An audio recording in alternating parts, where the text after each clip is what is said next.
Olá, do lado de cá, você está entrando nas ondas do Mar ao Bar, episódio 27 da segunda temporada. Meu nome é Felipe Barbalho, eu apresento este podcast com meu primo, com meu irmão, aqui sempre, toda quinzena, vamos dizer assim, toda quinzena, ali às vezes segunda, terça, quarta, enfim.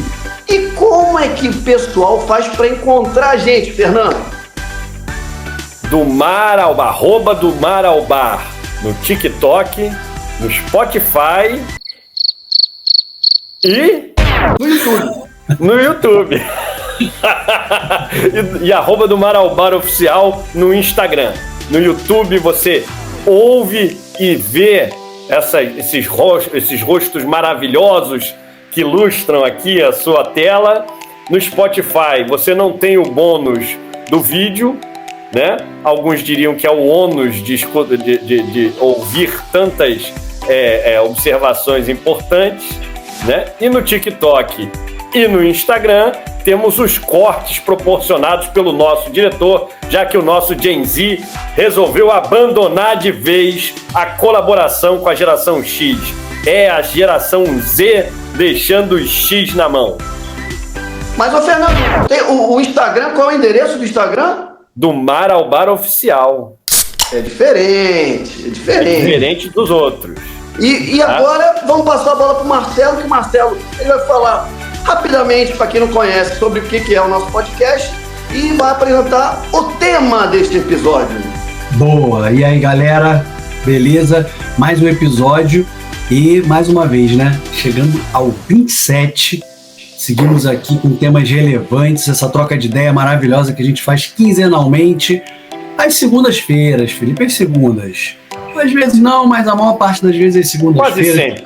Nosso diretor aqui é sinistro. E hoje temos aqui a alegria, né, de trazer mais um convidado, né? Foi um show, foi um sucesso o podcast com o Marcelo, né? O Marcelo Machado, nosso professor de inglês fofinho, maravilhoso, que todos adoraram. E agora nós temos aqui um outro convidado que eu já chamo aqui para o nosso palco, né, para a nossa tela. Ele é baiano de Ilhéus, é criado em Salvador, mas mora em São Paulo há 16 anos, onde profissionalmente já passou por empresas como Vivo, NET, FTD Educação. Ele é formado em administração, com especializações em marketing, e ele agora também se dedica academicamente a quê? A pesquisar o envelhecimento e ingressou no mestrado que cuida dessa temática, em especial ao lazer no envelhecimento. E é sobre esse tema que a gente vai falar aqui, o lazer no envelhecimento, como envelhecer melhor, o que você tem que fazer. O nosso convidado Marcos Cadidé, que vamos chamar de Cadidé, porque ele já é meu parça há muito tempo, trabalhou comigo na Vivo, se tornou um amigo, como a gente falou em outros episódios. Sim, você pode fazer amigos no trabalho, e ele é um grande amigo que eu tenho aqui e vem aqui a brilhantar o nosso podcast. Seja bem-vindo, Cadidé. Obrigado, Lemos. Eu chamo o Marcelo de Lemos, né? Como a gente falava muito, né, da Vivo para a Vida, né? Boa noite, pessoal. Felipe, Fernando, é um prazer enorme estar aqui com vocês.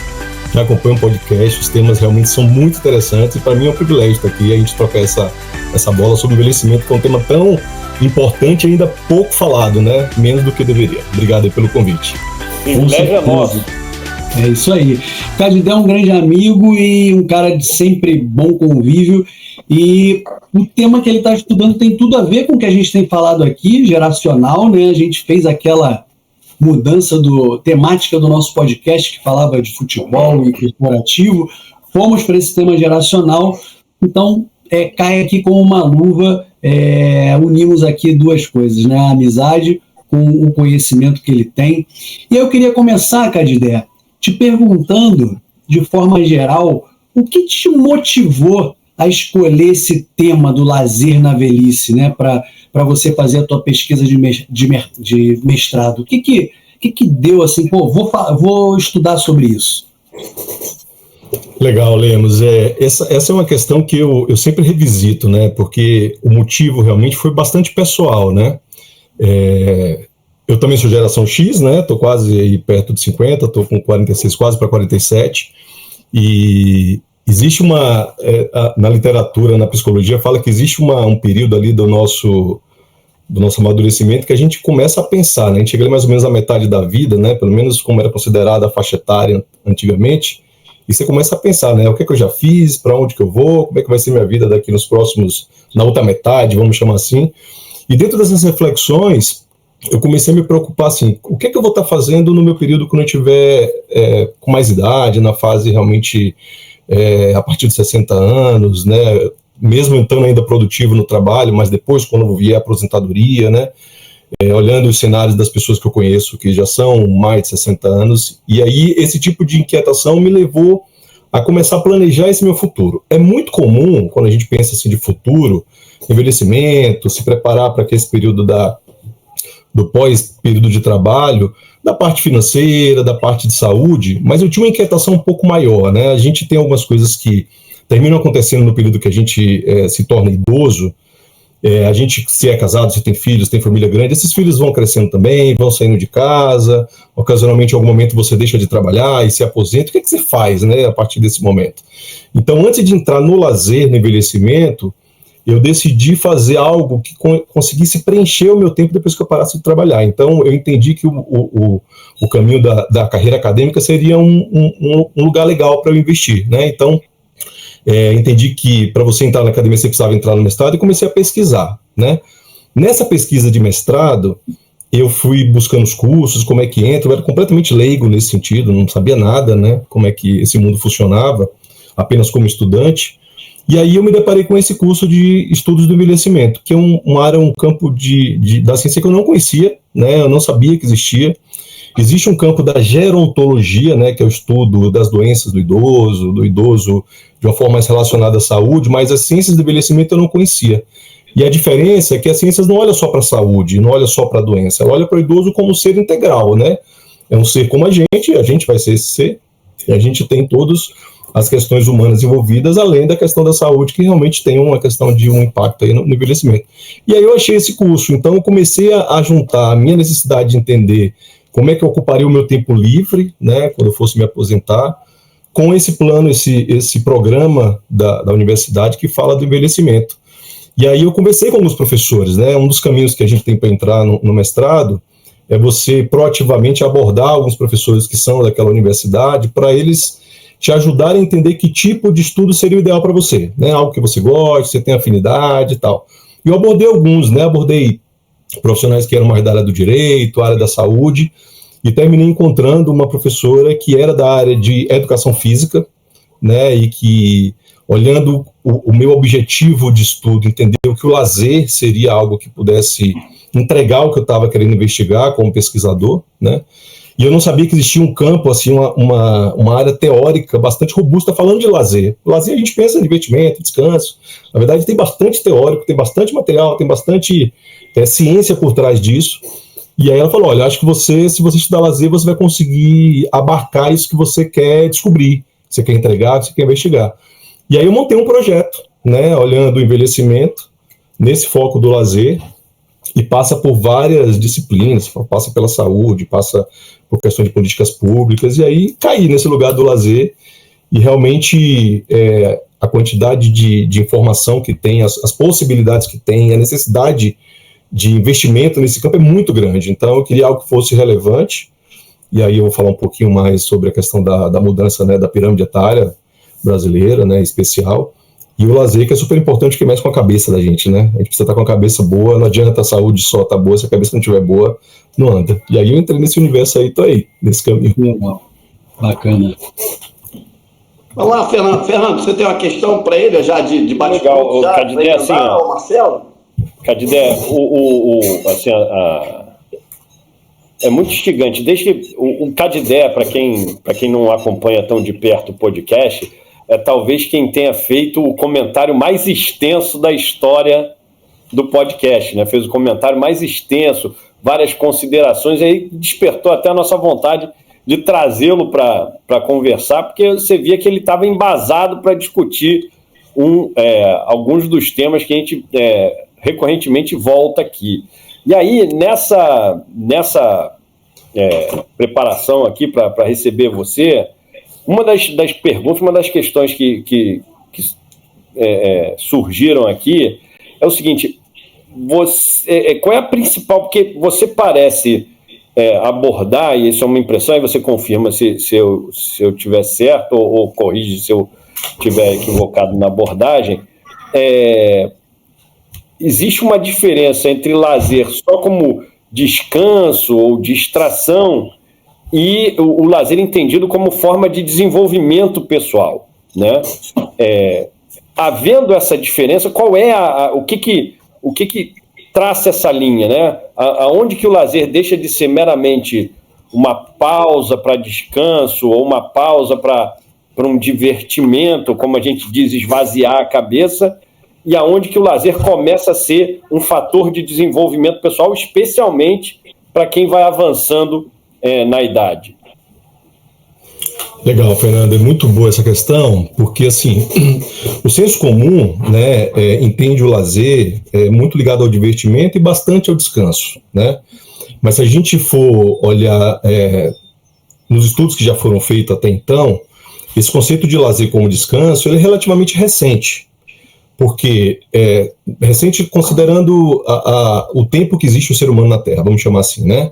O lazer como descanso, ele vem de 1700 e alguma coisa ali na Revolução Industrial, né? A partir do momento que as pessoas saíram para trabalhar fora, dentro de fábricas, com horários, né? E aquele horário maçante, naquele início ali de trabalho laboral industrializado, obrigatoriamente foi-se necessário interromper essa jornada laboral para que o corpo do trabalhador ele descansasse, né? Então, assim, se não tiver descanso, não tinha trabalhador no outro dia. Então, era importante ter essa pausa. Então, esse intervalo do tempo livre virou para descanso obrigatoriamente a partir desse cenário da Revolução Industrial, né? De lá para cá, muita coisa mudou, graças a Deus, muitas questões relacionadas ao trabalho, aos direitos e os estudos relacionados até ao bem-estar das pessoas, entendeu que era importante não só o descanso, como também usar o tempo livre, quando esse tempo existir, para fazer outros tipos de ocupação, né? E essa ocupação ele vai para o divertimento, ele vai para o desenvolvimento, eu vou entrar um pouco mais nisso, e ele vai para também o descanso, que é importante, mas vários estudos já foram feitos de que o lazer, a devida ocupação do tempo livre com qualidade, ele é muito benéfico para a qualidade de vida das pessoas, né? E eu não estou nem falando de idosos, estou falando de todos nós. É importante que a gente, nesses intervalos, a gente tenha momentos de uso do tempo livre com algo que não seja obrigatório. E aí vai o principal conceito de lazer. Quando a gente fala de lazer hoje, é importante que a gente entenda qualquer espaço de tempo livre onde você se ocupa de forma voluntária e não obrigatória a alguma atividade, seja ela qual for. Se a atividade que você exercer, ela tem essa característica que é você que decidiu fazer, você não tem a obrigação de fazer aquilo, isso é considerado como lazer. Aí dentro desse espectro tem o descanso, que é super importante, super conhecido e é obrigatório para o corpo, mas tem as outras atividades também que vão te proporcionar bem-estar, né, vão te proporcionar equilíbrio, descanso mental, inclusive, e dentro desse universo, o que você usa também para você se desenvolver. Desenvolver não é do ponto de vista formal, de você aprender algo novo, também mas desenvolver a criatividade, aprender um jogo novo, desenvolver uma habilidade que você não tinha, que pode ser de casa, pode ser artesanal, algo que faça você absorver uma nova habilidade e capacidade. Se você não tem um tempo livre e que você faça uso de forma voluntária para esse tipo de atividade, você não absorve. Esse uso para o desenvolvimento pessoal é uma das teorias que existe de alguns pesquisadores importantes do lazer, e ele fala que, obviamente, que o trabalho nosso laboral, ele desenvolve muito a gente, vários aspectos, social, de habilidades também, mas tem habilidades que você não vai conseguir desenvolver dentro do ambiente obrigatório ali formal. Você faz isso fora na sua atividade livre, por livre e espontânea vontade. Até porque quando você faz uma atividade por vontade própria, que ela te dá prazer, você tem a oportunidade maior de desenvolver mais rápido uma habilidade que você não teria em outro lugar. Então, é super importante essa abordagem do desenvolvimento pessoal, porque quando a gente fala do envelhecimento, que a gente vai evoluir um pouco nessa conversa, esse uso do tempo livre para desenvolvimento pessoal, ele vai te permitir gozar de uma melhor qualidade de vida quando você estiver na fase do envelhecimento. porque existe uma abordagem no lazer que fala a educação para o lazer, ou seja, até para exercer a função de lazer eu preciso me preparar. Vou dar um exemplo muito fácil assim, de a gente entender. Quando você tiver mais velho, você não estiver mais trabalhando, você não tiver... Enfim, quando você tiver bastante tempo livre, que você possa escolher o que você queira fazer, vamos dizer que a leitura fosse algo que te desse prazer e que você ocupasse o tempo de forma bastante prazerosa com a leitura. Se você não aprendeu a ler antes, você não vai conseguir exercer esse lazer. Então, assim, de forma bem resumida, a educação para o lazer é isso. Mas tem outras formas que você precisa desenvolver com o tempo para você poder depois conseguir exercer isso de forma de lazer. Por isso que a educação para o lazer é tão importante, o desenvolvimento pessoal está dentro dessa abordagem do lazer também. E é importante que a gente entenda essas nuances, porque a partir do momento que a gente tem um tempo livre, é importante que a gente tente direcionar um pouco para cada lugar, porque isso vai ajudar a gente lá na frente na qualidade de vida. Quando a gente envelhece, a gente vai ter muita coisa que vai ficar restrito para a gente. Então, quando eu falo... É igual investimento, né? Tipo assim, não investe tudo num lugar só, separa um pouquinho em cada lugar, porque se um quebrar, você tem o outro. É um pouco disso, né? Então, se eu não tiver, por exemplo, mobilidade física, eu tenho a leitura, eu sei ler, eu vou me ocupar com a leitura, né? Se eu gosto de determinado tipo de música, eu preciso ter um equipamento em casa, eu preciso ter um lugar perto de casa que consiga ir ouvir a música que eu gosto. Então, é um pouco disso que fala, né? De você ter um pouco de opções, para lá na frente você não ficar muito dependente, porque a questão da independência é um dos maiores fatores de qualidade de vida para o idoso. Felipe, antes de você entrar, posso aproveitar um gancho que a resposta dele deu? Você falou da educação e dessa diversificação de atividades, né?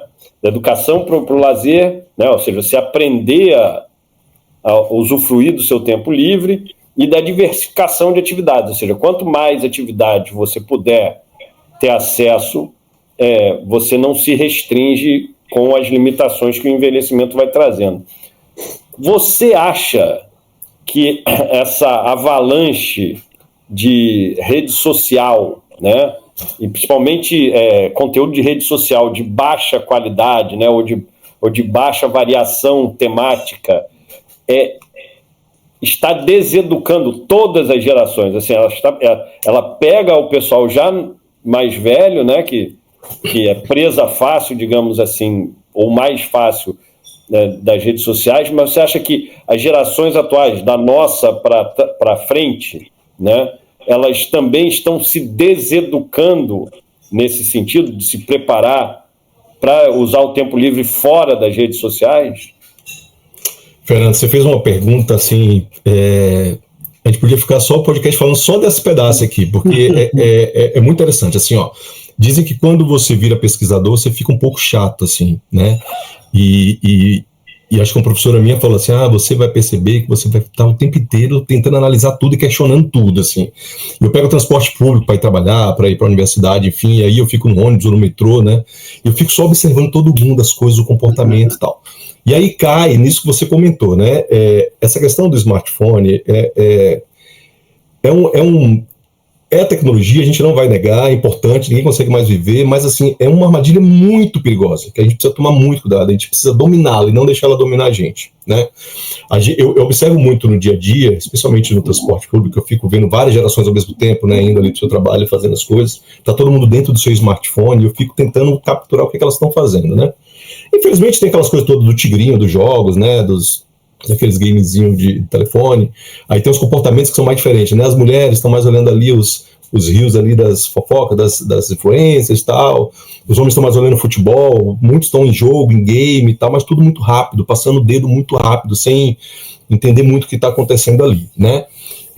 Isso é um efeito muito poderoso e destrutivo que está acontecendo hoje na nossa contemporaneidade, né, faz parte. Eu que estou sendo obrigado, vamos falar assim, a ter que me dedicar mais a um estudo profundo, a fazer muita leitura por causa do trabalho, do mestrado, me concentrar, é uma dificuldade gigantesca que eu tenho, assim, eu já não fico nem com o celular mais perto, né, eu nem sou muito esse rato de ficar muito passando vídeo, essas coisas, mas vez ou outra, quando você menos perceber, você já está consultando, chegou uma mensagem nova no WhatsApp, assim, eu não tenho nenhuma notificação ligada no meu celular de nenhum grupo, só tenho da minha esposa e da escola dos meus filhos, que fica ligado. Nenhum outro ele apita, ele só sobe ali e eu tenho que ver. Mas é algo que você precisa se doutrinar. Então, existe uma preocupação muito grande, porque quando você não se dá o tempo, né, de você parar para refletir sobre algum tema, e quando você está no celular, por exemplo, passando essas coisas rápidas, né? A geração dopamina fala isso, né? A geração ociosa, os livros que estão mais em voga agora, você não tem espaço na sua cabeça, na sua mente, na sua reflexão, para você pensar em outra coisa, né? É um negócio que ele te vicia, porque tudo é feito para te prender, a luz, a velocidade, né, as cores, tudo é de forma muito inteligente, programada para que você consuma cada vez mais, sem precisar entrar muito no detalhe, né? Os vídeos são muito curtos, as músicas eles são rápidas, então, quando não sobra tempo para você fazer uma reflexão mais profunda, dificilmente você vai cair numa reflexão de você pensar no futuro, em alguma coisa com mais criticidade, de entender, né, como você pode fazer diferente. Então isso atrapalha, mas é um exercício que a gente tem que fazer de forma proativa. Só que eu diria que é muito nichada essa preocupação, né? Assim, vamos parar, vamos pensar no futuro, né? A gente não tem, infelizmente, na educação, assim, a educação financeira desde dos primeiros anos, a gente não tem educação, agora muito recente, né, eu vim agora da área da educação, então a preocupação com o socioemocional, com o comportamento, com o sentimento, com as pessoas, com o respeito, virou disciplina mais ou menos obrigatória há pouquíssimos anos para cá, né, então algumas escolas elas têm mais ou menos carga horária falando desse tema, mas é tudo muito novo, então a gente não gosta de pensar no futuro quando exige alguma ação no presente, né? Então, o mestrado ele tem um período muito curto de 2 anos, né? O doutorado ele é mais extenso, mas então não vai dar para fazer o que eu gostaria de fazer, como, por exemplo, tentar fazer algum tipo de projeto que a gente incluísse dentro da carga horária das escolas, falar do envelhecimento. Porque não adianta eu pensar isso lá na frente, né? A gente tem que pensar isso antes, tem coisas que tem que se preparar antes. Então, por exemplo, pegando o que é mais comum de falar, né? Educação financeira, de você fazer uma poupança, caso tenha, tá? Porque tem recorte de renda, recorte de desigualdade, que é outra coisa. Mas vamos dizer que você tenha dinheiro que você possa poupar. Você não tem essa educação em todos os níveis, em todas as áreas da educação, né? Você tem nas escolas mais preparadas, você tem uma disciplina falando de educação financeira, as outras você não tem. Então, para pensar dessa... Eu gosto de falar assim, brincar, né? Na área, existe alguns memes, né? Que falam assim, você está fazendo sua poupança de massa magra já, para quando você envelhecer, né? Ou seja, na academia, né? De fazer o leg press, né? Os exercícios de agachamento e tal. Porque lá na frente é o músculo que você mais vai precisar. Se você não tiver a possibilidade de levantar do sofá ou do vaso sanitário sozinho, meu amigo, não adianta dinheiro, não adianta lazer, não adianta educação, não adianta nada. Você vai ter uma dependência muito séria que vai te... mexer muito na sua qualidade de vida. Então, esse tipo de educação que precisa ser feito antes, a gente não tem, né? Então, o ideal é que esses estudos são todos feitos agora, mesmo sendo a partir da universidade, eles virassem coisas práticas que fossem usadas quando a gente ainda é jovem, criança, adolescente, adulto, porque senão lá na frente é difícil, né? Você já foi engolido por muita coisa, então atrapalha sem dúvida, Fernando, assim, é algo que... E você falando, né, Felipe, perdão, mas é que eu também estou finalizando aqui o MBA a pós-graduação de Neurociência e Comportamento. E fala-se muito sobre envelhecimento, tem uma matéria que é só envelhecimento com saúde. E quando você fala agora sobre o estudo, já é comprovado, né, que os casos de demência, os casos de, né, todas as questões de saúde mental, elas são muito impactadas por como foi a sua infância, sua juventude. E tem os pilares que a gente já sabe, né, de comer bem, de praticar exercício, de vida social, e tem o do estudo. Né? Tem vários estudos, né, científicos que as pessoas que tiveram uma educação base mais forte, com mais qualidade, elas retardam o envelhecimento dos neurônios e o problema das questões de demência, né, e tal. Então, assim como você fala de educação financeira, a própria educação sexual, que não é falada, que é um tabu, a própria educação tecnológica, né, que já tem que estar, né, e aí junta com toda a política pública, né, que será que querem que a população cresça mais inteligente ou quer que continue burro como para poder, né, manipular e tal? Então, é bem interessante, você foi falando, veio um monte de recordação assim do que eu também tenho estudado sobre isso, né. Vai lá, Felipe.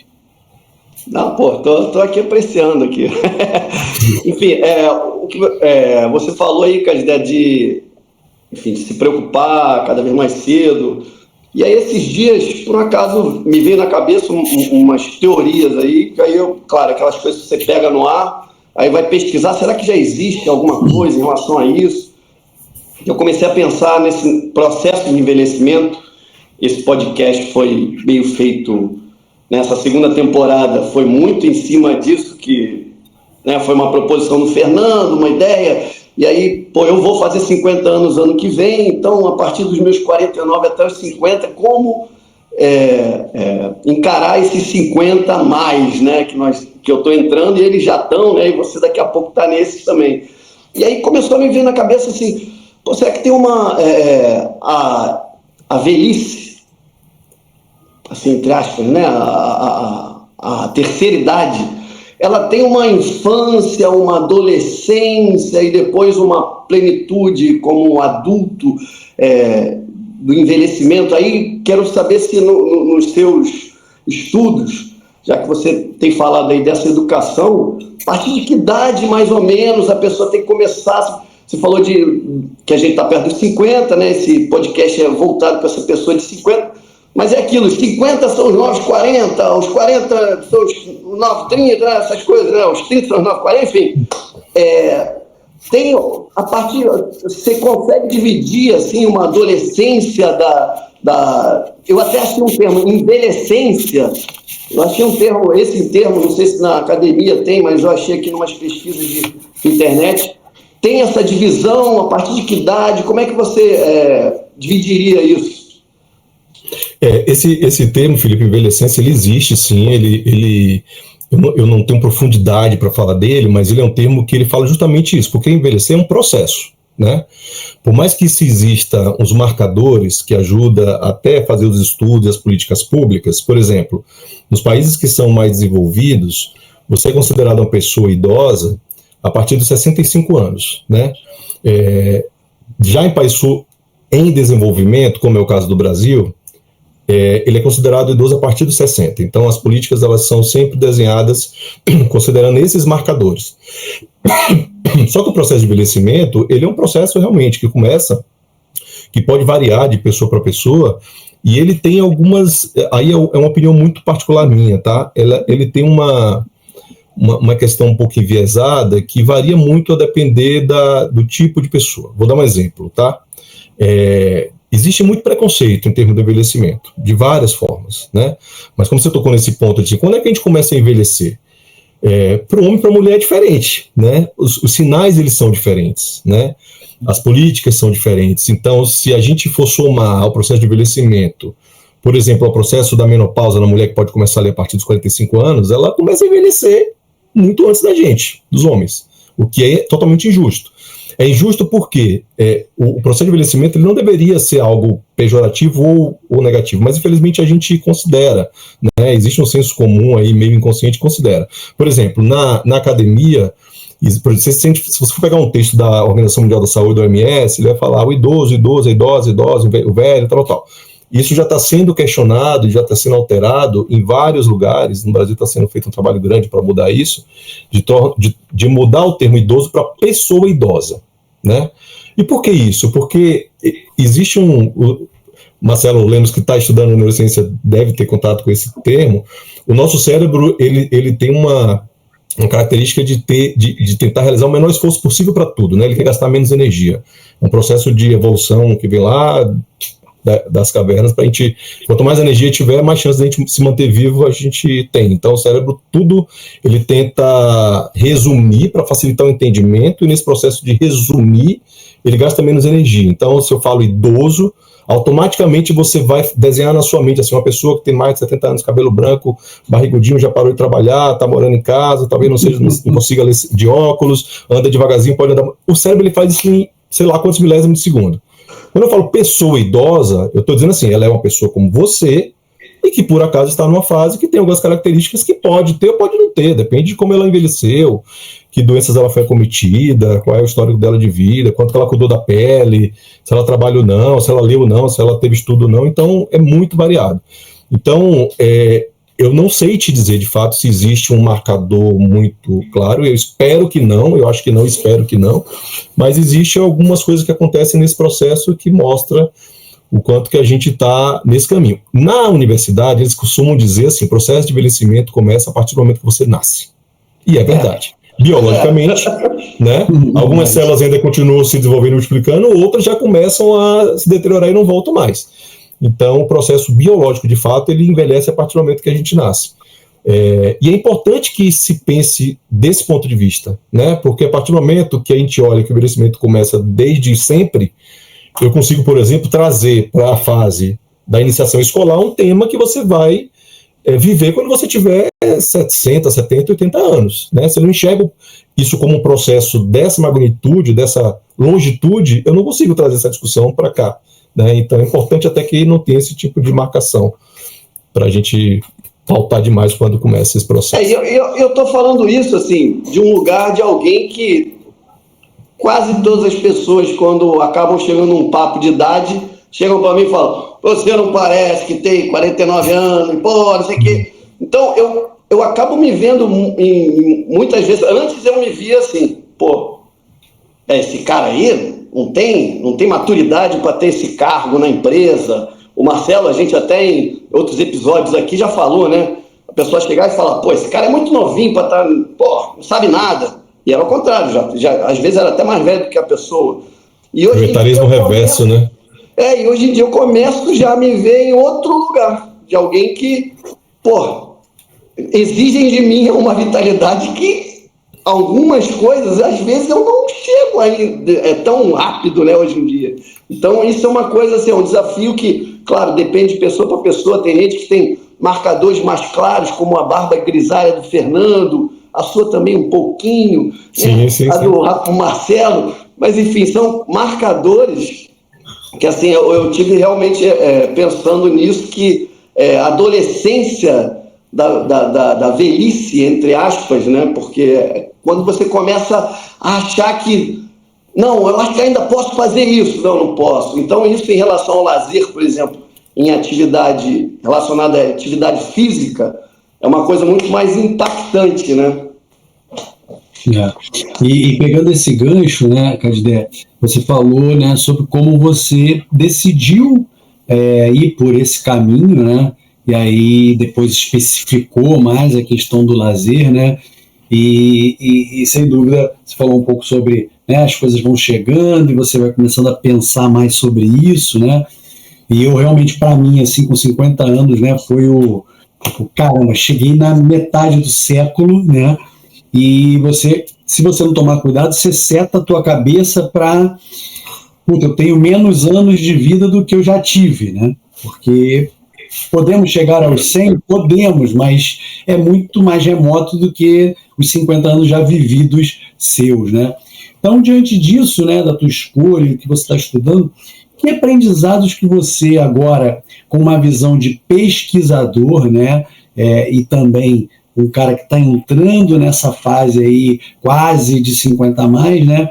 Você já levou, você já está aplicando na tua vida atual a partir desse estudo, né? Porque muitas coisas, inclusive, eu acredito que você esteja vendo lá, você, eu já pensei, eu já li isso, eu já escutei, mas ratifica, né, em cima de estudos científicos, publicações e tal. Então, que aprendizado que você já aplicou e o que você já começa a ver assim, isso aqui eu não fazia, preciso logo começar a fazer e tal?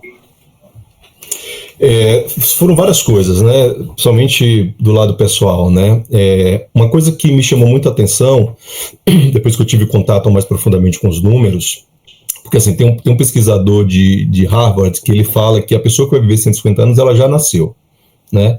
Porque existe uma teoria, hipótese, enfim, que a gente vai chegar até 150 anos e já estamos na fase dessas pessoas nascerem. Tem muita gente que questiona, tal, enfim.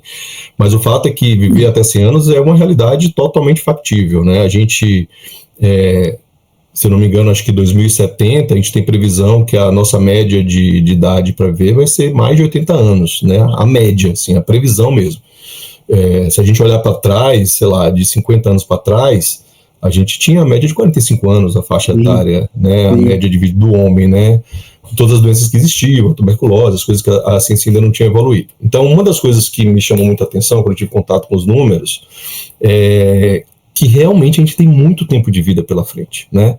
Eu sempre fui muito, o Lemos, como me conhece há bastante tempo, assim, sabe, né? Muito daquela filosofia do lifelong learning, né? Aprender coisas novas e tal, buscando, independente do trabalho, né? Coisas que sejam para o trabalho ou não, mas eu sempre fui disso. E depois de entrar nesse universo da pesquisa, eu percebi, assim, que depois que a gente ultrapassa esse limite dos 50 anos, que a gente, vamos chamar isso de marco, né, que a gente coloca a metade da vida, não tem pouco tempo, tem muito tempo ainda pela frente, né? Então, eu tinha essa coisa de estudar, mas talvez eu tenha pensado assim, ainda vou estudar, né, ainda dá tempo de estudar. Não, tá? Primeiro que assim, a questão de você usar o lazer para o desenvolvimento pessoal, você vai fazer isso até o dia que você morrer. Então, você não tem momento para você parar, né, de fazer isso. Então isso me abriu um pouco, me ampliou um pouco as possibilidades e o portal, assim, de aprendizado. Porque também, por exemplo, tem na semana passada eu estava tomando um café lá antes de uma disciplina começar, ele era contador, ele tinha 64 anos, ele era contador, trabalhava com auditoria em empresas de forma consultiva, né, ele já tinha sido de grandes empresas, agora ele estava como consultor, fazendo trabalho para grandes empresas. E aí ele se inscreveu no mestrado, ele é meu colega de mestrado para olhar o envelhecimento, só que ele está fazendo ao mesmo tempo o último semestre de psicologia. Então, assim, e ele contando a história de vida dele, né? Eu falei, pô, você é uma prova, né, viva na minha frente aqui, tomando café com pão na chapa, de que não tem limite para isso. E o meu estudo de lazer, ele também passa por isso, né? Porque você pensa assim, uma coisa é você se preocupar e você ter uma qualidade de vida a partir do lazer, depois de se aposentar. Quando você se aposenta com 65 e vai viver até 70 ou 72, que é mais ou menos a previsão ali média dos estudos, ou seja, você vai ter ali 8, 10, 12 anos para você... vou ficar na TV, vou ficar zapeando no celular. Agora, se você pega um cenário, que é o nosso, em que você vai se aposentar. Eu tô falando aposentar como um marco temporal, tá? Aposentar, não precisa aposentar, não precisa nem. Até porque a quantidade de reforma da Previdência que vai ter até lá, talvez a gente não. Se der tempo de chegar nesse tema, a gente vai acabar esse podcast chorando, porque tem coisa aí para vir. Mas a gente escolhe como que a gente quer acabar esse podcast hoje. Assim, se você descobre que após a aposentadoria, como esse marco temporal, você vai ter 30, 35, 40 anos de vida, não, peraí. Não dá para ter qualquer vidinha, não. Eu quero uma qualidade de vida, eu quero me preparar para isso. Então muda completamente o cenário das coisas. Então isso abre esse portal dessa perspectiva, né? E para minha vida, assim, o que eu já estava pensando realmente em investir o meu tempo para lá na frente colher esses frutos, né? Porque dos motivos que eu escolhi fazer o mestrado era para dar aula, uma vocação inicial, né? Que quando eu começar a dar, eu vou saber se é isso mesmo que eu quero ou não. Mas eu já vou estar dentro da universidade, eu posso ser pesquisador, posso ser coordenador, alguma coisa lá, e vai me permitir ter uma ocupação, a partir do momento que essa minha fase principal laboral terminar, vai me permitir ter um acréscimo de renda num cenário que a gente sabe, né, que a aposentadoria é muito baixa, né, ainda mais se você na sua vida profissional você teve a possibilidade de estar em cargos de gestão, em grandes empresas, você tem um padrão ali, né, de renda que é X, e se você compara isso com a aposentadoria, você é uma ladeira abaixo muito grande, então também era uma possibilidade de você ter um acréscimo de renda lá na aposentadoria, fazer algo que eu gostasse, porque aí está ligado ao prazer, né, também, e contribuição para a sociedade, né, que é uma premissa minha também. Então essas coisas todas só foram comprovadas com o que eu encontrei lá dentro e nessas pesquisas, né, e a necessidade de que a gente tem que botar isso realmente para transformar em coisas práticas, porque o Brasil está envelhecendo. Um dado que é importante trazer para cá é que assim, o processo de envelhecimento é global, acontece em todos os lugares do mundo. Tá? Isso está ligado à baixa taxa de natalidade, as pessoas estão tendo menos filho por várias razões, né? Elas estão mais concentradas nas cidades, o custo de vida é alto, as mulheres no mercado de trabalho estão focando mais no trabalho, estão tendo menos filho, isso é ótimo, mas está ocasionando a baixa taxa de natalidade. A baixa taxa de mortalidade também, né, diminuindo o avanço da ciência, das vacinas, dos tratamentos, do câncer, enfim, de várias coisas. Então, você soma isso e bota na balança, a gente nasce menos, morre menos, então todo mundo que já nasceu, que tem a oportunidade de nascer, vai viver mais tempo e vai envelhecer, essa pirâmide fica maior. Então, isso é mundial. Só que no Brasil tem dois fenômenos que acontecem que é importante. O primeiro deles é que a gente está envelhecendo muito mais rápido do que o restante do mundo. né? Tem várias pesquisas que falam sobre isso, várias hipóteses, eu não consigo nem trazer por aqui, né, algumas delas, mas tem várias coisas que tentam explicar isso. E a outra, que é muito preocupante, é que, diferentemente dos outros países que também tiveram essa mudança na pirâmide etária, ou seja, tem mais velhos do que jovens, e é importante, hoje a gente já tem mais pessoas acima de 60 anos do que de 0 a 14 anos. Se a gente pegar de 14 a 25, a gente também tem mais velhos do que essa faixa etária também. Então, ou seja, o Brasil já tem mais velhos do que pessoas jovens separando essas faixas, né? 0 a 14, 14 a 25. Se juntar elas, claro, fica maior. Mas pegando esse grupo, a gente já tem mais. Ou seja, se a gente pega a faixa etária que pode ser produtiva do ponto de vista de trabalho, né? Claro que 14 não deveria, mas assim, pegar 14 a 25, né? Uma parte dela já está produzindo de alguma forma, eu tenho mais gente idosa a partir de 60 do que esse grupo que poderia já começar ali a produzir ou já está produzindo a partir dos 20. Então o Brasil tem um problema, além de ser mais rápido do que o resto do mundo. Ele está envelhecendo antes de ficar rico. Todos os outros países envolvidos que envelheceram, independente da velocidade, eles primeiro ficaram ricos e depois eles envelheceram. Isso tem um impacto gigantesco em várias coisas, né, da infraestrutura, da própria questão da previdência, da questão da próprio aporte do aparato de saúde para acolher essa população mais idosa, que, claro, adoece mais mesmo, faz parte, né, do desenvolvimento do organismo. Então, esse é um grande problema que a gente vai enfrentar se a gente não trabalhar rápido hoje com as coisas que precisam ser feitas em termos de política pública. Para variar, perdemos a oportunidade. A gente perdeu o bônus demográfico. Quem estudava alguma coisa desse gênero há 20 anos atrás falava do bônus demográfico que o Brasil estava vivendo, que era ter uma população ativa maior do que idosos, né? E a pirâmide mudou, ou seja, o Brasil, que era o país do futuro, o futuro chegou e a gente não deu, né? Perdemos o bonde da história. Perdemos o bonde. Toda vez que eu chego no supermercado... Que nem aí... Toda vez que eu chego no... é verdade. Nossa, foi... O bônus nos atropelou, o bonde. Desculpa, Cadidé, eu te interrompi. Não, eu ia falar uma piada, né? Toda vez que eu chego no mercado agora ou no shopping, né, que a gente vai estacionar o carro, né, e tem as vagas, né, para deficiente, né, neurodivergentes e os idosos, né, que são os mais próximos das portas de entrada.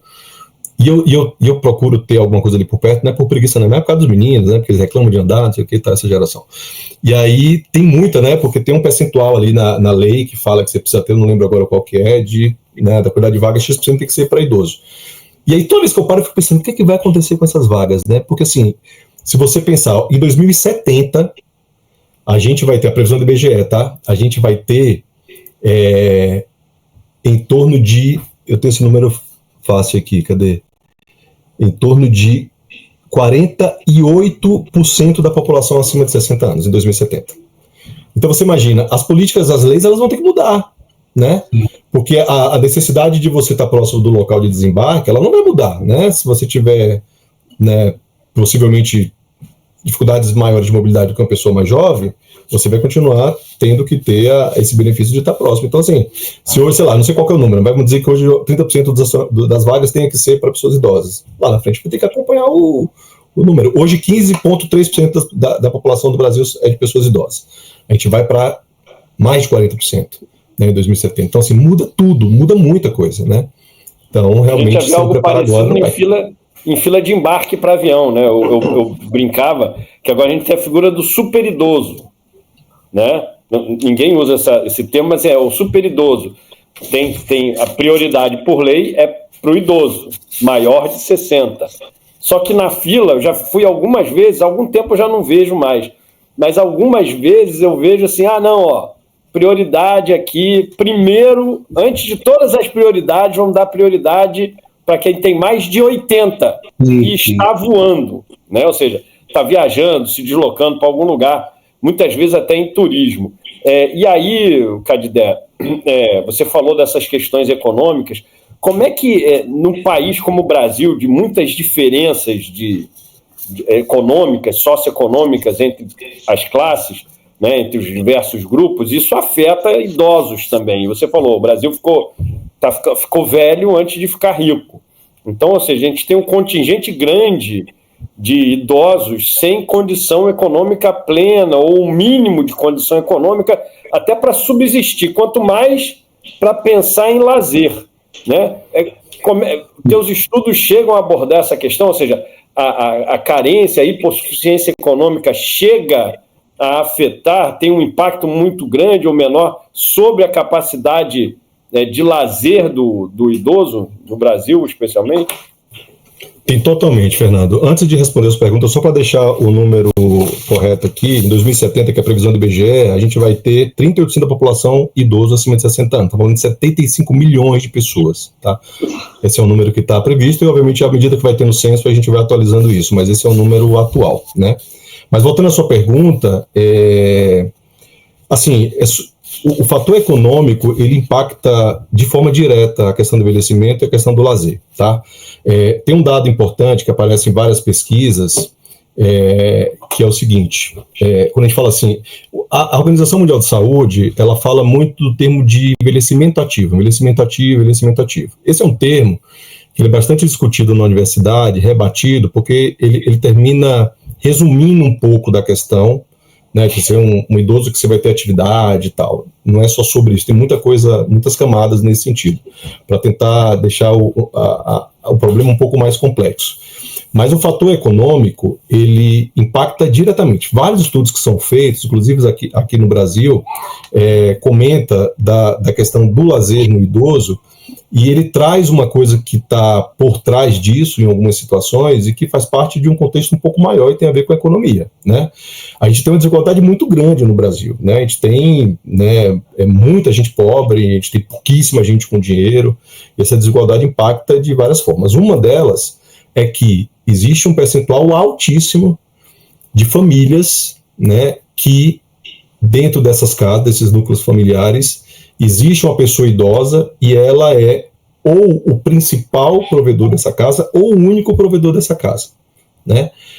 Com seu benefício, né? Seja ele qual for, da aposentadoria ou de algum outro tipo de benefício ali do governo. Enquanto a casa tem outras pessoas que, por motivos diversos, não tem trabalho, não tem renda, enfim, e esse idoso ele termina sendo o único provedor daquela casa. Isso automaticamente já impede ele de lançar mão de várias coisas que ele poderia estar fazendo, inclusive do lazer, né? Porque um dos impactos que a gente olha nos estudos que a gente tem, a gente termina, quando vai fazer um projeto, a gente faz um estudo, um levantamento de vários artigos, de tudo que já foi publicado em relação àquele tema, para que o nosso estudo ele seja algo complementar, não repita nada que já foi feito para não ficar algo que não faça sentido. Então a gente faz um estudo geral, a gente chama de estado da arte, para poder entender assim, opa, tem tudo isso que já foi feito, mas tem essa lacuna aqui que ninguém ainda falou. Eu acho que eu vou estudar sobre isso. Então tem esse trabalho antes, né? E aparece isso, né, na questão Por isso que o meu recorte é o idoso, é o lazer, mas é na camada da baixa renda, né? Esse é um recorte do meu estudo.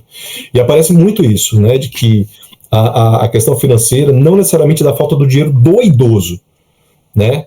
Impede ele de ter atividades de lazer, né?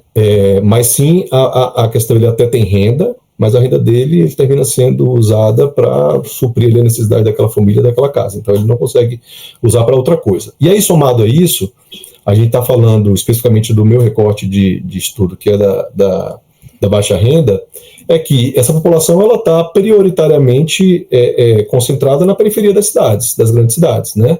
A cidade ela vai crescendo dentro para fora, quem tem menos renda vai ficando nas extremidades, na periferia, e esses locais eles são carentes de tudo, de aparato de saúde, de aparato de lazer, de praça, de parque, desse tipo de coisa. A partir do momento que eu não tenho isso ali de forma pública disponível onde eu estou, eu preciso me deslocar, né, para o centro daquelas cidades, daqueles locais, para ter acesso a algum tipo de aparato, equipamento de lazer que seja fornecido pelo governo, que seja público, né? Então eu não pago para entrar, mas eu pago para me deslocar.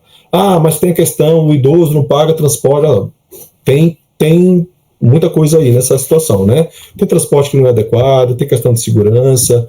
Existe uma lei federal que fala que o idoso ele tem, a partir dos 65 anos, gratuidade de um transporte público, mas a partir dos 60 depende da localidade. Cada lugar tem a sua política. Então você tem a obrigação a partir de 65, mas entre 60 e 65 no Brasil já é idoso, você não tem em todos os lugares. Alguns lugares tem, outros não.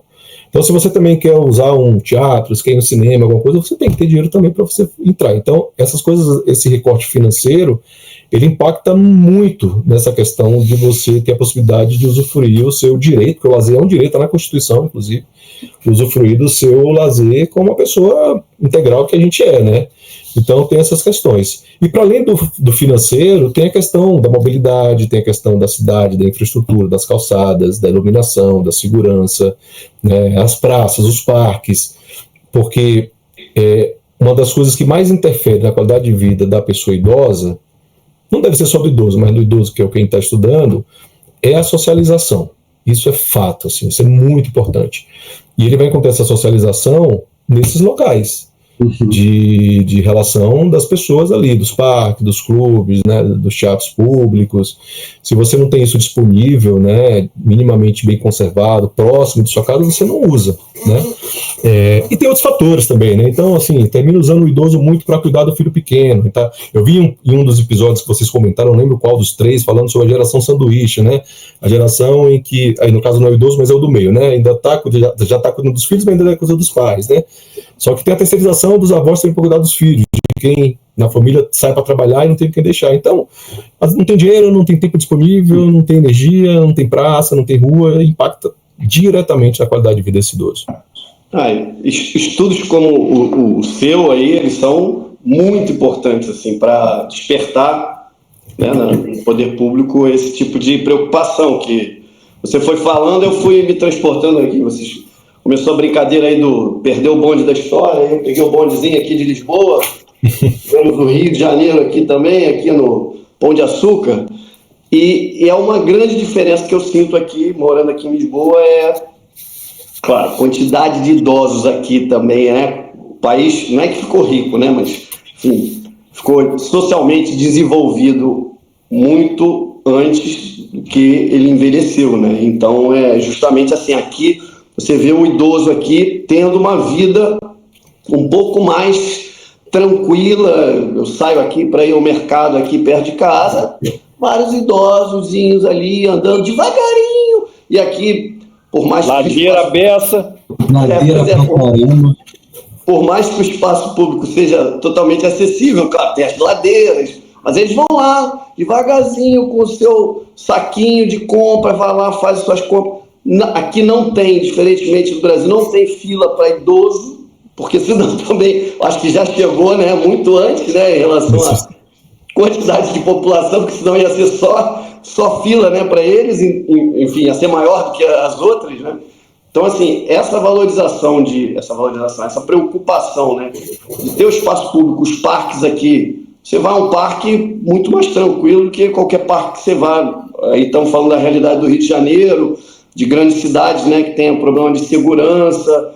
Enfim, aqui a vida, até para quem tem filhos também, é muito mais livre. Você consegue, claro, no Brasil no Rio de Janeiro tem praia, né, a gente consegue a praia ainda sem pagar, mas aqui os parques públicos, né, não precisa estar no verão, mas em qualquer estação do ano você consegue ir num parque público aproveitar com brinquedos, enfim.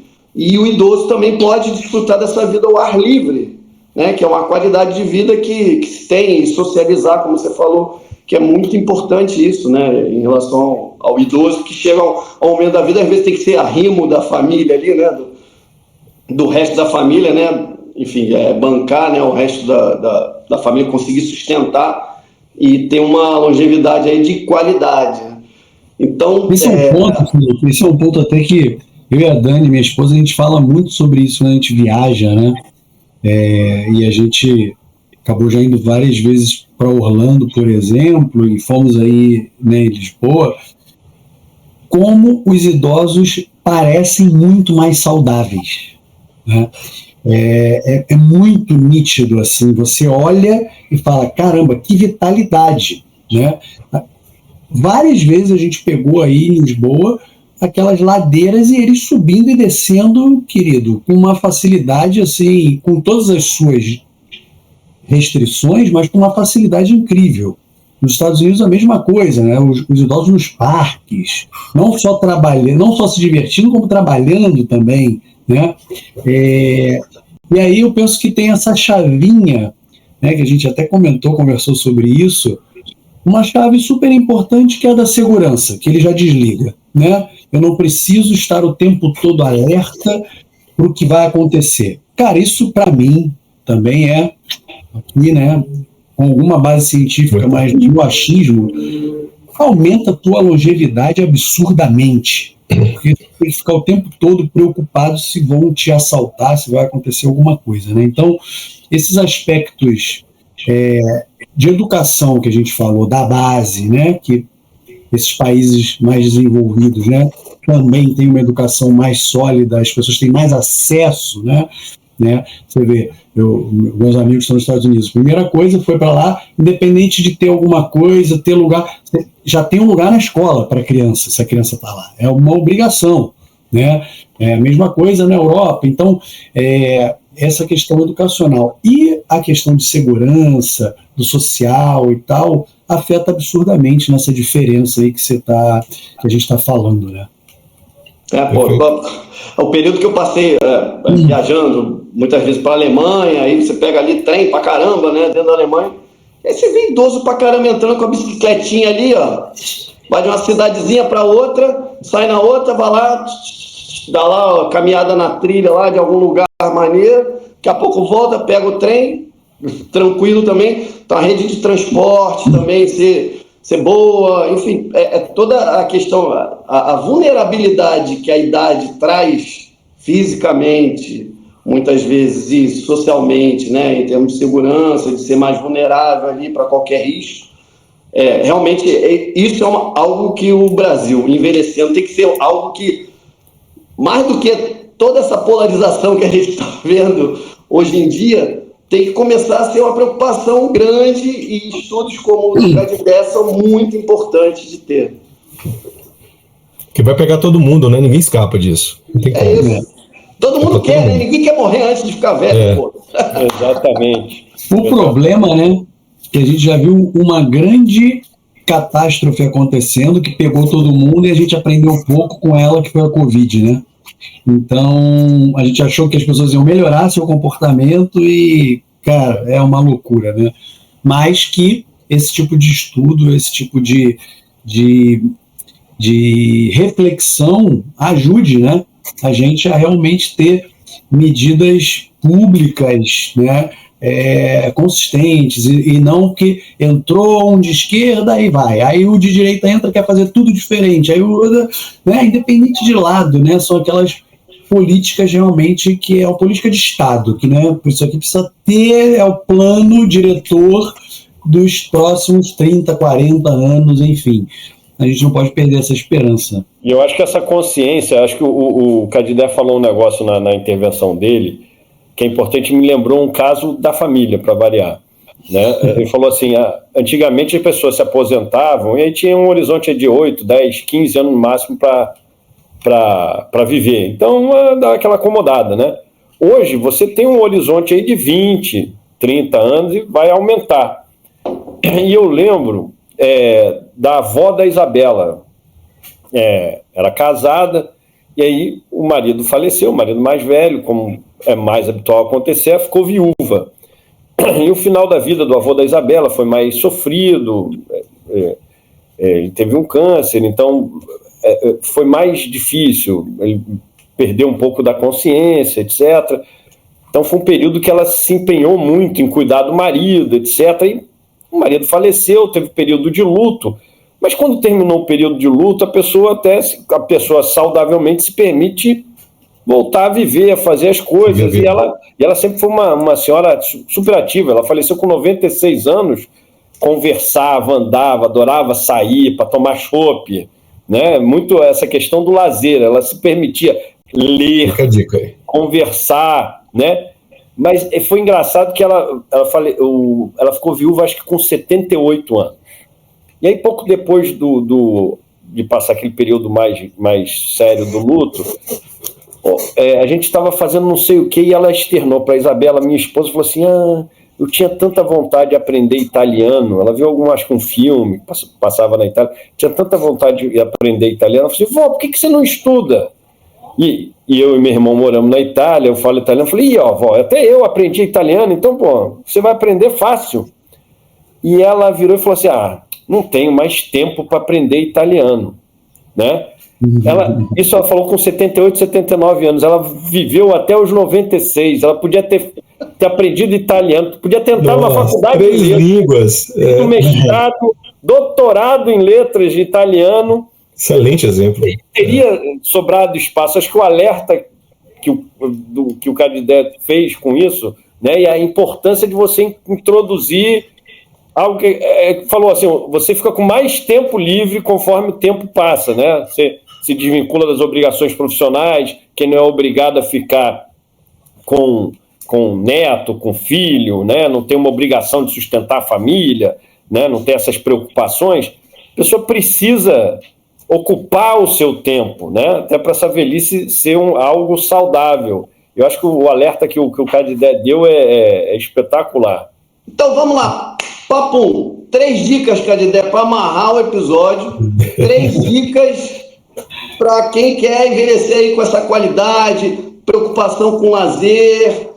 3 dicas mais ou menos básicas que você já passou por elas ao longo de todo o episódio, mas resumindo assim, umas 3 dicas de ouro para quem quer envelhecer assim, e no bom caminho. Legal, vamos lá. Eu vou dar as dicas que eu dou para mim todo dia, tá? Para poder me usar como exemplo. Uma delas, e aí eu não estou ainda no nível que eu gostaria, é a questão da musculação, né? Apesar da minha linha de pesquisa não ser voltada para a saúde, ela está voltada mais para aspectos socioeducacionais e psicológicos. Isso é super importante, especialmente a questão da musculação da parte baixa do corpo, né, dos membros inferiores, né, assim, eu costumo falar que, assim, não adianta nada, realmente, assim, a autonomia, lembra da pirâmide de Maslow, né, com todas as críticas que tem em cima dela, se você não tem o básico de cima, você não está nem olhando, né, você está com a dor forte, você não está preocupado lá em trocar o iPhone que lançou essa semana, né, depois você pensa nisso. Então, assim, se você precisa de apoio para você levantar do sofá, isso é super normal, tá? A gente não trabalha os membros inferiores. Você falou de Portugal, de Lisboa, né? Os velhinhos subindo a ladeira, mas eles viveram numa cidade de ladeira, então provavelmente o corpo deles está acostumado com aquilo ali, né? Mas se você não tem essa preparação dos membros inferiores, do ponto de vista muscular, e só musculação que faz isso, talvez algum outro que eu não conheço, isso vai te fazer falta lá na frente. Tem que fazer logo e manter, porque isso é super importante, porque se você precisar de apoio, você vai ter dependência de alguma coisa, sua qualidade de vida vai ser prejudicada, né? A outra coisa e aí eu faço a reflexão o tempo inteiro, né? Você precisa fazer uma reflexão das coisas que você gosta hoje. O que é que te dá prazer de fazer, né? E você tem que parar para pensar nisso, porque se você deixar automático você não sabe, assim. Existe uma técnica que é legal, que eu já ouvi como indicação, assim, todo dia à noite, quando você for dormir, você pega um caderninho e mostra e anota o que foi que te fez bem hoje, né? O que fez bem, o que você não gostou do dia. Não é para você consultar no outro dia, é só para você exercitar e refletir sobre aquele seu dia, né? Então, se você não parar e fizer esse tipo de reflexão, assim, que tipo de coisa me deu prazer? Eu vou dar um exemplo muito besta, tá? Mas assim, por exemplo, tem uma coisa no dia que eu já, fazendo essa reflexão, eu descobri todo dia que eu vou levar meus filhos na escola, de manhã cedo que eu vou deixar eles na escola, eu deixo eles lá, e lá tem um cafezinho, lá na recepção, e pegar esse cafezinho, entrar no carro e ligar o podcast, que eu ouço vários, e ir até minha casa, que dura só 10 minutos, me dá um prazer. Que legal. Que assim, cara, que coisa legal isso. Pronto, você descobriu aquilo. O que aquilo pode transformar em outro tipo de coisa, né? Então, é descobrir o que te dá prazer. Para lá na frente, você ter um portfólio, vamos chamar assim, de coisas que no momento que você não estiver muito bem, você vou atrás do cafezinho ali da escola, porque eu sei que vai me dar um up, no dia que você estiver mais baixo astral. E tem que ter vários, porque pode ser que alguns você não consiga fazer, então você tem que ter opção. Então, essa coisa da musculação é um, essa coisa dos pequenos prazeres são outro. E eu acho que o terceiro, acho que ainda tem na questão da educação para o lazer, de estimular você a gostar de outros tipos de coisas, né? Por exemplo, eu dei um exemplo aqui da questão, eu falo isso muito até com minha mãe, né, que eu fico forçando ela a tentar fazer coisas diferentes também, assim, lá na frente, você talvez não tem dinheiro para ir no teatro, mas vai que você mora perto de um teatro, seja popular e você, né, seja gratuito. Se você não gostar, se você não entender valor naquilo, se você nunca tiver ido para entender que tipo de prazeres ele pode proporcionar, você não vai usufruir daquilo. Então, se permita descobrir coisas novas, para abrir seu horizonte, e você, de novo, lá na frente tem um leque de oportunidades para você poder lançar a mão quando você precisar, acompanhado ou não, sozinho ou não. Então, acho que essas 3 coisas podem ser barato, é fácil, é simples, depende só de você, lá na frente pode te ajudar muito aí. Muito bom, Canidé. Maravilha. E ó, Aulas. essas dicas, e no final aí você contou bem, é você procurar coisas que te dão prazer, que você gosta, acompanhado ou não, porque também tem aquilo, a pessoa casada, às vezes, enfim, às vezes pode perder o companheiro, e às vezes só sentia prazer de ir ao cinema porque ia com alguém que depois trocava ideia. Mas não, também você pode...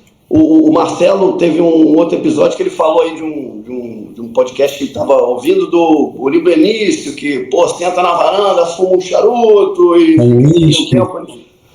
prazeres individuais também, né? Então, enfim, essa variedade de prazeres e descobrindo coisas novas conforme a idade também, porque tem coisas que, quando a gente é novo, aproveita, jogar bola, e depois de um tempo já não dá mais, aí vai fazer outra atividade física, mais tranquila.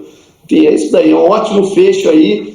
E agora a gente tem uma sessão, Canidé, que é divisão de conta. Você, claro, já ouviu o podcast, sabe que aqui a gente divide aqui a conta, agradecer alguém, aquele recadinho para alguém, enfim, que acompanha o podcast. No seu caso aí, você pode... A gente está abrindo agora primeiro para você agradecer aí alguém que você, sei lá, essa semana te deu uma ajuda, ou o teu orientador. Fala aí. Nossa, semana eu tive várias ajudas. Mas vamos lá.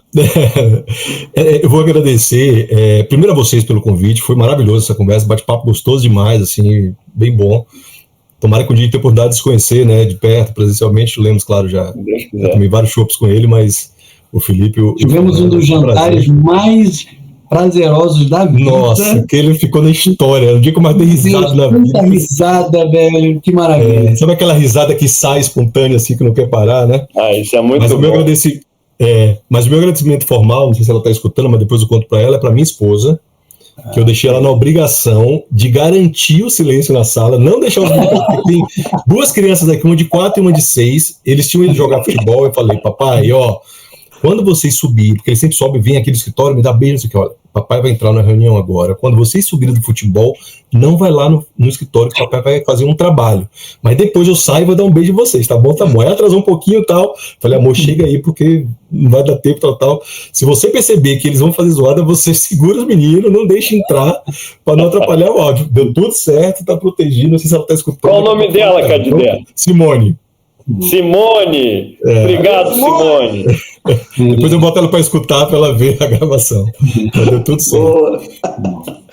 Fala aí, eu queria dividir a conta com o Cadidé, né? Não podia deixar passar em branco, dividir a conta com ele. Realmente vocês puderam aqui perceber a energia desse cara, né? Então, geralmente dizem que o baiano é um ser diferenciado e tal, e o Cadidé não nasce, que estreia. A expressão do baiano, né? Então, um grande amigo, um cara de um astral absurdo, que gosta de falar de coisas boas, de coisas que trazem energias boas. Então, minha conta eu divido com ele. Muito obrigado, meu amigo. Obrigado por ser meu amigo. Obrigado por dividir aqui esse momento de aulas que tivemos. Eu recebi uma figurinha esses dias. Class, aulas em inglês. Aulas, Cadidé. Vai, Fernando. Além de dividir com o Cadidé, a gente tem que dividir a conta aqui com o Cadidé, que nos brindou com essa exposição dele, aguardando ansiosamente não só a defesa, mas a publicação da dissertação dele. E eu sou solidário com você, que eu estou na reta final para fazer meu doutorado, para escrever minha tese. Então, estou de licença para tentar escrever. Mas, além de dividir com o Cadidé aqui, queria dividir também a conta com a Lourdes Garófalo, que sempre, todo episódio, põe lá o likezinho dela, sempre participa. Lourdes, comenta, nossa famosa garomãe. A Lourdes é mãe de um amigo do Vitor, do meu filho do meio aqui, e o Arthur, que é o filho dela, né? Todo mundo conhece pelo sobrenome, chama de Garofalo, o pessoal chama ele de Garofalo. né? Que afeta aqui meus ouvidos que tiveram na Itália, né? Garófalo. E ela é a Garomãe, que aí tem Garo tudo por conta do Arthur, e tem a Garomãe. A Lourdes é espectadora assídua, dividir a conta aqui com a Lourdes, além do Cadidé, agradecendo aqui classes and lectures dadas pelo Cadidé. Isso aí, valeu, Lourdes, Garófalo, Cadidé, brigadão, pô, foi um prazer te conhecer. Tomara que algum dia a gente se encontre, ou no Rio, ou... Pode ser Lisboa. Pode ser Salvador também, Salvador. Pode ser Salvador. Falou aí zoada aí, eu logo lembrei, pô, Salvador na veia, pô, essa zoada aí da criança. E queria dividir também com a outra ouvinte aí, espectadora nossa, que ela é a Luciana. Ela comentou lá, assim, enfim, conhece a família já há algum tempo, há muito tempo, e ela, assim, eu vou destacar um trecho do comentário dela, que ela mandou no particular para mim, e ela falou sobre mim e meu irmão. Vocês se tornaram homens íntegros, participativos e ativos, sensíveis às causas nobres. Acho que ela só anda vendo a gente no podcast. Ela não conhece. Valeu, Luciana, obrigado. Valeu. Compartilha os vídeos, os cortes, porque isso aqui vai impulsionar aí, ó, o estudo do Cadidé, chegar a mais gente ainda. Isso que é importante. Como o Marcelo Machado falou naquele outro episódio, curte aí, ó. Aproveita, ainda não curtiu? Curte aí no YouTube. Curte se for o do corte, curte também. Enfim, curte, compartilha um trecho que você achar legal. Enfim, que isso daí vai ser legal para dar mais voz a esse tema aqui, por exemplo, de hoje, que é muito importante, como a gente destacou nesse final. E agora é quase o fecho. Agora é a surfada de onda, que a gente vai agora para as dicas culturais, dicas de programação, de lazer, enfim, do que vocês acharem legal aí de indicar. E vamos começar com o nosso convidado. Não sei se ele destacou alguma coisa, mas fala aí, Cadidé. Boa. Eu separei uma dica, né? É um outro podcast, né? Na universidade, dentro do programa, a gente tem um projeto de extensão que a gente chama Envelhecimento nas Mídias, né? E aí, especialmente nas mídias digitais. Existe um podcast chamado Vivendo e Aprendendo, né? É um podcast que ele fala sobre vários aspectos do envelhecimento, e então ele é bastante interdisciplinar. Ele fala de saúde, fala de doença, fala de aspectos psicológicos, fala recorte feminino, enfim. Está no terceiro, como que a gente chama? Temporada? Na terceira temporada, exato. Na terceira temporada, mas já estamos gravando a quarta e a quinta de forma concomitante. Então vale a pena dar uma olhada, porque já tem bastante episódio lá interessante também. Curte lá, curte aqui, curte a gente. Boa. É isso aí, vamos gostar. Tá na terceira, gravando a quarta e a quinta. A gente tem que pegar a consultoria com o Cadidé para manter a regularidade do podcast.